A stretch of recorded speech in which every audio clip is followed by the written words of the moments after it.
cover the book. This is what Dr. Hammer mentioned in terms of the text that we're going to be discussing today, the book talk that we're involved in today. This is, and the book is also, if you're interested in purchasing it, is on sale outside.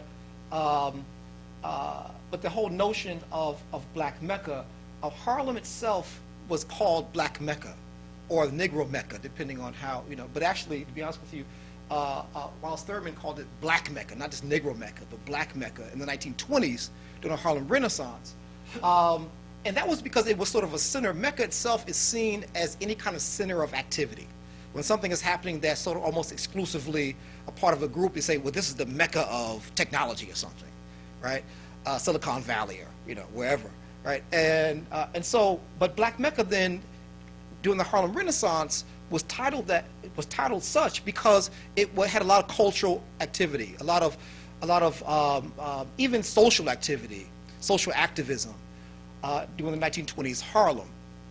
Today, I wanted to re-employ that term because I believe that now we're coming back to a new sense of Black Mecca by Black immigrants coming in and also coming in with a new idea about Mecca, even because they're Muslim as well. So they're not just Black immigrants coming into Harlem and re-signifying blackness, but they're also Muslims coming into Harlem and re-signifying Islam and where Mecca is, or where their Mecca is, right? And how they understand where the center of their religiosity is, right? Okay. It is becoming increasingly clear that the post-1965 immigration, which is characterized by an influx of new immigrants from various parts of Asia, Latin America, the Caribbean, and Africa, is changing more than just our demographics. But why should this matter? Most important, the new immigration promises to bring alternative pieties and new understandings of the sacred, altering our social and religious worlds like never before. In New York City, for example, the recent migration of over 100,000 West Africans into areas like Harlem forced many to rename the borough Little Africa. According to current estimates, Africans are arriving in the U.S. at rates higher than what was projected during the American slave trade. Most are unaware of the crucial role religion plays in this urban transformation. Even fewer realize that approximately 12% of the 10 million Africans who survived the transatlantic slave trade were Muslim. In my book, Black Mecca, an excerpt from the chapter America Dreaming illustrates how an early history of enslaved Muslims informs African immigrant life today. One evening in May, I was asked to give a talk at Masjid Aqsa, which is one of the five major African masjids in Harlem. I punctuate my talk with photographic posters of Ayub ibn Sulayman Diallo of Maryland in 1730, Omar ibn Said of North Carolina in 1807, and Yaro Mahmoud of Washington, D.C. in 1819. So you can see a picture here of Ayub Sulayman Ibrahima Jello, who was named Job bin Solomon. Right? He was from the Fouta region of Senegal in the 1700s.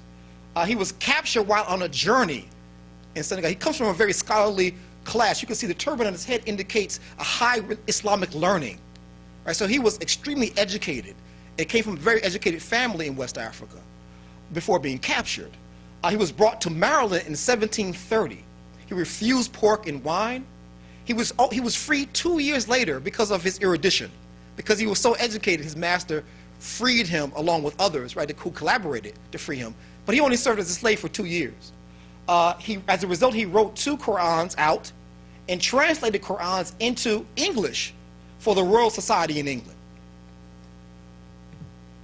The other is Omar ibn Said, who was born in the Fouta Toro region. He wrote his life story in Arabic, along with 13 other Arabic manuscripts he wrote while enslaved here in America. Right? He was brought to North Carolina in 1807.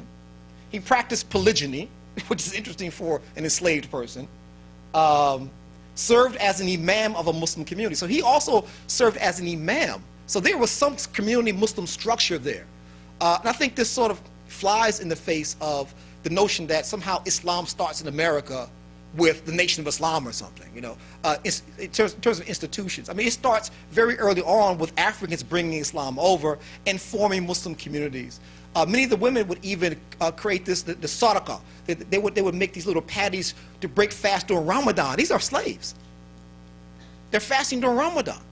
Right? They would make special little patties for Ramadan to break their fast. Really, really extraordinary history. And a lot of this history is coming to light now, recently. Maybe the past 10 years, we're finding out this nuance in American slavery. Then you have Yaro Mahmoud. This guy was really extraordinary. He was enslaved in Georgetown, D.C., which we know, Georgetown is a very different place now, right? In 1819, he was claimed to be, for this seating, actually, he sat for this portrait. He claimed to be 100 years old when he sat for this portrait. He was freed for his industriousness, right? He owned his house. He had money invested in bank stock, right? This is 1819. He was known to talk with God walking in the streets. People said this guy was always walking around talking to God, you know, and in Islam we call it dhikr, you know, where you're just sort of mentioning God's names, like, you know, as you're walking through the street, right, to sort of remain that God consciousness. So he was known for that. He dressed in Muslim style as much as he could. He has his hat, you can see, but for him it sort of signified a Muslim kufi. He has sort of the beard on the face. And he only ate dhabiha, meat, like meat that was slaughtered Islamically, almost like a kosher diet. Right? So really, really extraordinary people. With the women behind a sheer curtain in the rear, the men sit on the carpet in front and jerk with excitement after viewing each display. As I mentioned, their towns of origin, places such as Timbu, Futajalon, and Fututoro, the audience, visibly intrigued, yells out these locations almost before I can speak them. They are astounded by copies of the Arabic works written by enslaved Africans. Shortly after my lecture, I gather my things and walk outside. A few Africans stand on the sidewalk by the curb discussing my talk while some lean against parked cars. Another person sits in a white plastic chair, leaning back to lift the front legs off the ground. Omar, an Ivorian barber, Ivorian means someone from Cote d'Ivoire, someone from the Ivory Coast. So Omar, an Ivorian barber, Omar, an Ivorian barber in one of the nearby salons, sees me and as I walk over to greet him. "Hey," Omar bellows as he turns and talks to the others. You should have heard this brother inside. He was throwing down, telling it like it is, man." They look at me curiously, right? "He was talking about Africans here a long time ago," Omar says, spinning his body around to address all of them. "Man, he was breaking it down, I'm telling you." I know Omar is cosmopolitan with his trendy clothes and bohemian manner, but I have never heard him use black English before. My talk seemed to have met two inherent needs of this community. The early history of African Muslims in this country links them to an Islamic tradition stemming back to the nation's founding. In this sense, it validates their religious practice and legitimizes their sojourn in America. In other words, the shame some feel for spending so much time in a non-Muslim country can be refuted in part because of this early Islamic presence. This type of history also rewrites their saga in America, bringing them closer to African Americans. Not only do they share a racial category and an ancestral link with black Americans, but now their connection could quite possibly extend to an Islamic heritage. For many, this gives them a new sense of belonging in what has sometimes been considered a hostile environment. More recently, as I mentioned in the same chapter, 14 Senegalese Muslims decided to cross the Atlantic bound for New York City in a 60-foot catamaran boat, like a yacht. It was December 12, 2007, and Mudu, a Lebu fisherman and the ship's captain, had instructed the others to meet him on Gorée Island. Gorée Island is where many of the slaves left to go to the New World. There were two reasons for this. First, he felt it was their legacy to follow their journey of their enslaved ancestors across the Atlantic. Second, leaving from Goree Island would place them directly on the sea, and he could navigate the voyage more easily by following the old slave trade routes. They anticipated a journey of 25 days, but it took twice as long, ending in a horrific yet miraculous Atlantic crossing. And the remainder of this story is taken up in the chapter. But because Westerners view Islam as an Arab faith, many pay no attention to the Muslim identity of these black immigrants, despite the fact that Islam has been an integral part of West African life for centuries. Yet few miss them wearing their bobo robes with tassel hats, hawking items in Midtown Manhattan, or perhaps strolling Harlem streets. This costuming represents a major way they assert their Muslim presence and negotiate their black and African identities. For these Muslims, publicly wearing traditional African clothing is a religious act that punctuates the city's cultural fabric. For Harlem residents, however, their traditional clothes clearly identify them as African, but not necessarily Muslim. The strain of their encounter has forced many local blacks to shift the boundaries of their own racial identity by de-emphasizing their African heritage and foregrounding their diasporic experience.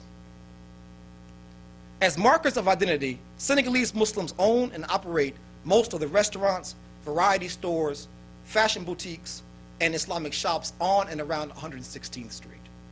The stores bear the name of their spiritual guides, the Islamic city of Touba in Senegal, West Africa, with its great mosque, or a combination of both. As you can see here, this is the Masjid Touba, or the Great Mosque of Touba, which is in Senegal.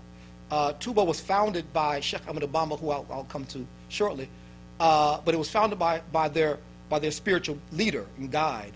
But it becomes the center of their focus in terms of religiosity and spirituality. Most African restaurants employ religious symbols or wording like halal, guaranteeing their food is authentic and religiously pure. To the outsider, however, the religious nature of these businesses is less obvious. As one young African-American man once remarked to an African store owner, "Man, who's this guy Touba? His name was all over the place. He must be rich." And again, because they're naming their stores but with Touba, Touba this, Touba fashion, Touba delivery, Touba, so when they see Touba, they think like, this guy must be a billionaire, right? And it's really named after their spiritual place, right, in the mosque there. And in a sense, the young man was right to recognize something very important about the signification of these businesses. Touba is the group's spiritual center.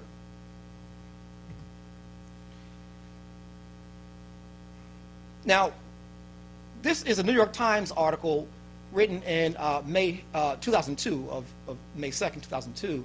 And you can see even the New York Times is sort of looking at and viewing Touba as a Muslim Vatican, right? So industrious Senegalese Muslims run a Vatican, right? Because it was founded by Sheikh Ahmadou Bamba, who was also the originator of their Sufi order, Mouridiyya, the holy city of Touba and the founder are viewed as one and the same. This is a 1913 picture, and the only picture we have of Sheikh Ahmadou Bamba. Again, he was the founder of the Islamic city of Touba and of their spiritual order called Murid. In fact, Ahmadou Bamba is frequently called Sorin Touba, or Sir Touba, the Venerable Touba. As such, the sacredness of the city is transferable to other clerics as well. When Murid leaders visit their disciples or Talibis in New York or elsewhere, the announcement, "Touba is coming to town," is made repeatedly. Moreover, Touba is a frame of mind. It is always carried in the heart of the devout murid as a point of reference. By displaying pictures of Bamba, African clerics, or Senegal's great mosque in stores or on posters, Touba appears. Touba, therefore, can be reproduced and transported to create Islamic space.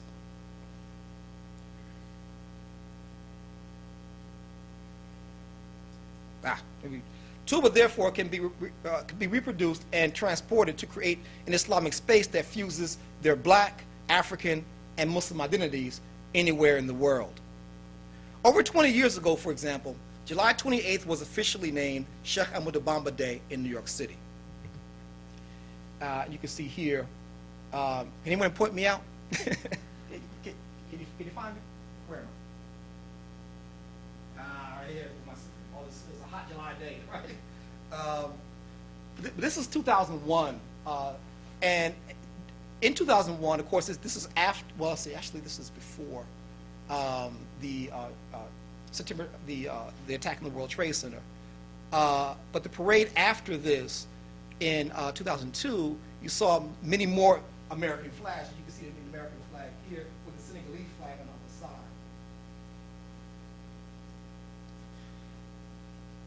side. Okay.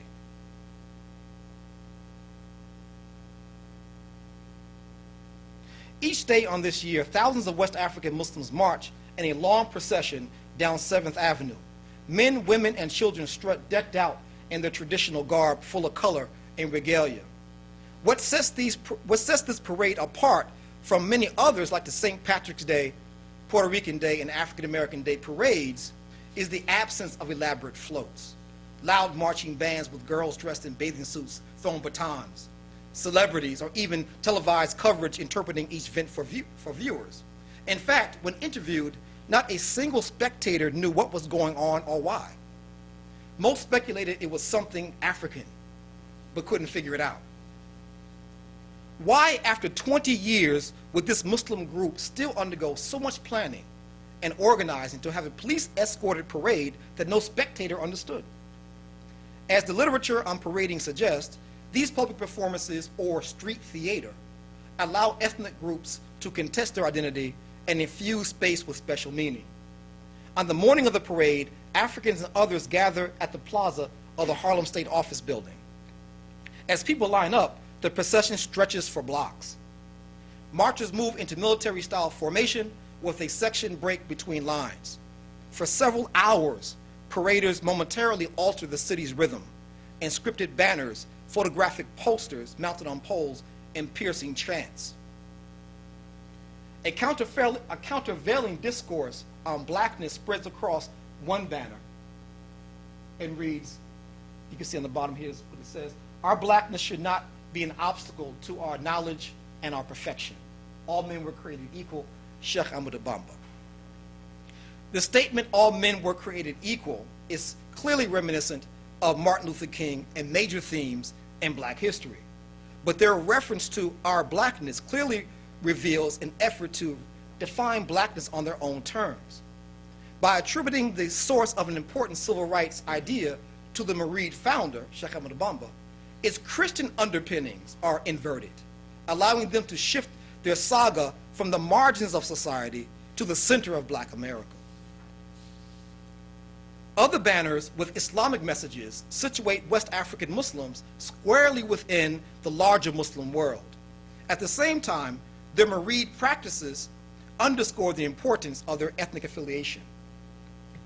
One Islamic banner reads, "We bear witness that Allah is the almighty creator of the universe, and Muhammad is his chosen prophet and messenger." Masking urban chatter and screeching sirens, paraders loudly and continually recite the Arabic profession of faith. La ilaha illallah. There's no God except Allah.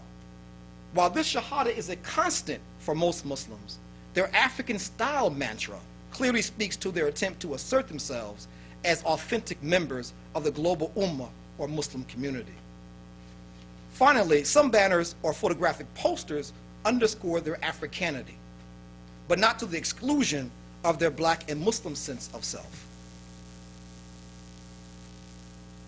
Taken as a whole, these posters of Bamba advocate, among other things, the centrality and singular importance of African leadership and guidance. It thus challenges the cultural hegemony or dominance of Arab scapes, or the Arab forms of Islam, by the way Bamba's black body contrasts his exceedingly white robe and wrap.